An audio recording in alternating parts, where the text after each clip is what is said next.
So much has changed in the fish room over the past few months, some good and some bad. These are things that definitely come to us all as fish keepers, and we just want to continue to share our journey. In today's video, I'm going to take you through all 14 of my aquariums and talk all the changes we've made and plan on making in the future. We hope that you all enjoy.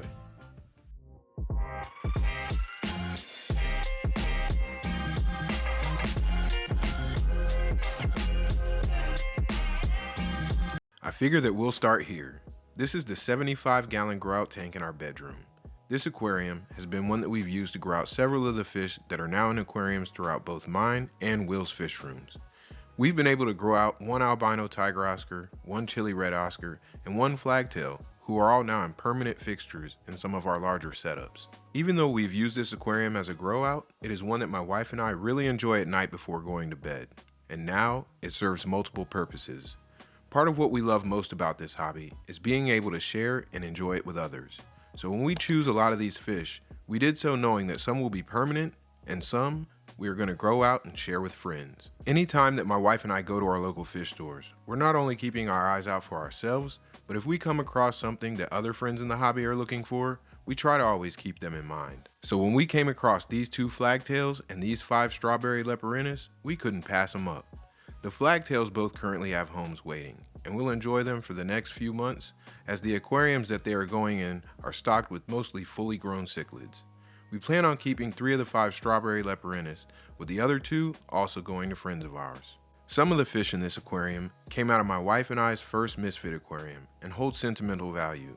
The gourami, these 2 Congo tetras, and the lone rummy nose tetra isn't going anywhere. And you know that we can't have an aquarium that doesn't have any cichlids at all, so my wife chose a polar blue parrot for her, and I chose the electric blue jack dempsey for me. This is my 3rd attempt at trying to raise an electric blue jack dempsey, so I'm paying extra close attention to the water parameters of this aquarium and making sure to feed it with a very balanced pellet and flake diet. Now let's head down to the military room, as it's also undergone some pretty big changes since our last fish room update. In this aquarium, not much has changed. This is my 55-gallon 5-star general aquarium. This is a fish that we've really enjoyed, and if you're looking for a fish that is great for a 55-gallon, I'd highly recommend. It's an African cichlid deriving from the waters of Western Africa. They typically don't get any larger than 6 inches, but as they age, they develop a beautiful red undertone. The only downside to this fish is they, like peacocks and haps, can be extremely aggressive. This aquarium currently has 3, and of the 3, we only ever see 2, one male and one female, as the 3rd fish is always hiding behind that fake plant. There is a little brown and blackbeard algae in this aquarium that is likely developed due to overfeeding, but not so much that it bothers me in terms of the aesthetic of the tank. To my right is this 55-gallon that originally served as another grow out. This tank housed all of my Geophagus abelios, a green terror, and a Mesoheros ornatus, who are now mostly in their forever homes. If you didn't get a chance to see, in one of our more recent videos, I set up a 210-gallon South American tank in the basement, where all these fish ended up, outside of the green terror, who still needs a little bit more growth. And with this 55 now being open, Will and I talked about a few different options as to what would go in there next. Will also has tons of new changes over at his house that he's going to share in the next couple weeks. And with all these moving parts, he suggested that we move this flower horn. Several months ago, Will had the ability to buy these 2 flower horns from a friend of his. I've never been the biggest fan of flower horns, as I'm more of a purist when it comes to cichlids. But after going to his house and observing both the color and activity of this guy, I couldn't say no. It is a fish, like most flower horns, that has tons of personality. And it wasn't even a week before my wife mentioned to me that although she'd never been a fan, she absolutely loved this fish. The scape still needs a few changes, and I plan on taking the driftwood out, but all in all, we couldn't be happier. Over here is my very first 125-gallon aquarium, and this is going to be our next big project. I don't want to say too much to give it away, but by looking at the substrate, I'll leave it up to you all to guess as to what you think may be going in there next. Please let me know in the comment section what you think we may be planning. Now let's head downstairs to where it all really happens, the basement fish room. As soon as you get to the bottom of the stairs, the first aquarium that I have set up is my 125-gallon, mostly Central American aquarium. I say mostly because all the cichlids in this aquarium are Central American, except for this wild Colombian Oscar. I love this aquarium and its stocking. My two favorite cichlids in this aquarium have to be this electric blue Texas cichlid and the wild Colombian Oscar. I really enjoy this tank, as like most of my aquariums, there is very little or no aggression at all. Part of the reason I believe it's as peaceful as it is because the stocking is relatively light. This allows for the larger cichlids in the aquarium to swim freely, without feeling challenged by other fish in the tank. Secondly, the driftwood and rocks in the aquarium provide plenty of line of sight breaks and cover when the fish do get a little bit more aggressive. Moving over here is what I like to call Quarantine Corner. It is made up of two 60-gallon aquariums and one 40-gallon tall. And right now, I've got this Xingu pike in one 60, a threadfin acar and green terror in the other, and one red tiger moda in the 40-gallon tall. The red tiger moda is going to a friend of the channel's very soon, and there's a whole story behind why that we may get into in another video. For the Xingu pike, as I mentioned in our last video, he will be moving very soon to a larger aquarium of his own. But for now, this 60-gallon provides plenty in terms of both swim space and growth. In this 60, the threadfin acara, who got absolutely mangled in my old 125-gallon setup in the military room by the Xingu pike, I'm just trying to allow it the ability to heal and regrow those beautiful trailers that it once had. As for this green terror, really just trying to give them time to grow. And then both of these fish will be the last two fish that I add to the 210-gallon South American setup that I'll get to next. This next part of the fish room is what I definitely enjoy the most.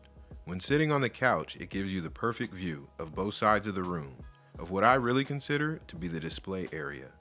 As I talked about in our Dream Tanks Realized video, I used to have a 125-gallon Central American setup where this 210-gallon South American setup currently sits. I wanted to make this change because of all the aquariums in the house, the 210-gallon Peacock and Hap was my favorite aquarium, but it wasn't my favorite fish. So I did my best here with this 210-gallon to recreate a similar setup and have really enjoyed it over the past couple months. To my right is this 75-gallon Red Tiger Moto aquarium.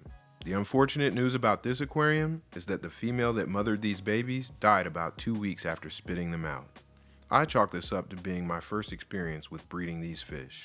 I was definitely aware that these can be very aggressive fish, and while I'd watched the behavior of these fish daily, I never saw even the slightest demonstration of aggression.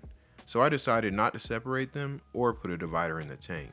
But one day, I came home from work and there she was, laying motionless at the bottom of the tank. This was a lesson that I had to learn the hard way, but the silver lining in it all is that I'm still growing these babies, which I've counted 18, that are thriving and growing out nicely. Behind me is my 75-gallon Trimac aquarium. Of all the fish that I own, I have to say that this fish is far and away my second favorite fish in the house. I love its color and activity, as every time I walk in the room, it's at the front of the aquarium swimming back and forth. It's so personable and inviting that I'd recommend this fish to anyone out there looking for the same type of interaction. This next aquarium is really the aquarium that captured my love for the hobby, and it is my 210 African Cichlid Peacock and Hap aquarium. This is an all-male tank, and over the past 2 years, it's undergone some pretty big changes.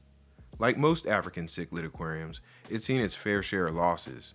Not too many to death from fighting, but I've had to rehome a few for aggression, or when they reach the size and age where I can identify a female without venting, I'd remove them as well.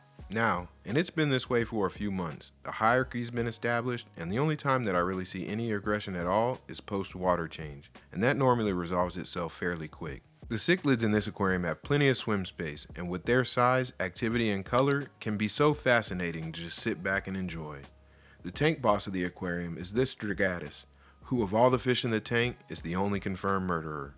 My favorites in the setup though, have to be all the dolphins, both blue and albino, the Buccochromis notitania, the Fusco, and this Obion Cygnus Hap. Please let me know in the comments section what your favorite African cichlid is, and if you have any suggestions about additions, I'll definitely be looking to add a few for this aquarium in the near future.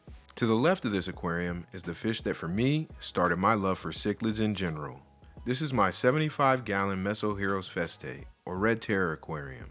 I really love this fish most because as a North Carolina State fan, my favorite colors are black and red. I also am a huge golf fanatic, and I used to love watching Tiger play on Sundays in red and black.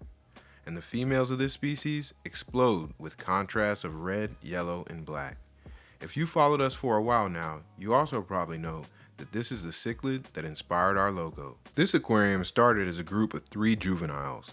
I was able to get away with housing 2 males and 1 female in this 75 for over a year, but about a month ago, I was forced to rehome the smallest of the males as it was getting completely dominated. Even now, with just the 2, the obvious tank boss is the female.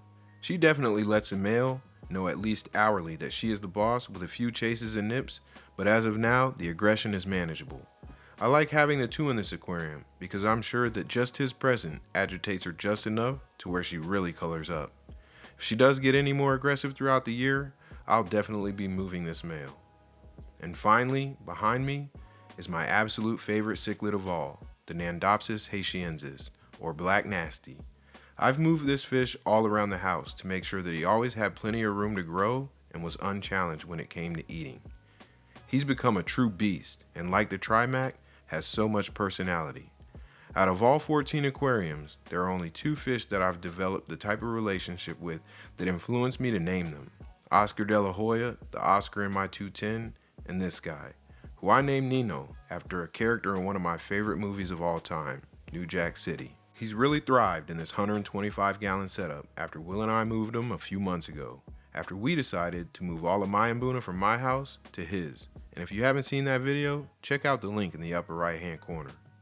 I promised myself when I bought this fish that as it grew, its tank would grow, and for now, 125 gallons is perfect. If he does continue to grow throughout this year, then it looks like I'll have to be upgrading him again. Well, that takes us through all 14 aquariums in my home. I hope you all enjoyed today's video, and keep a lookout for our next, as we plan on finishing the last of our top 22 South and Central American cichlid series.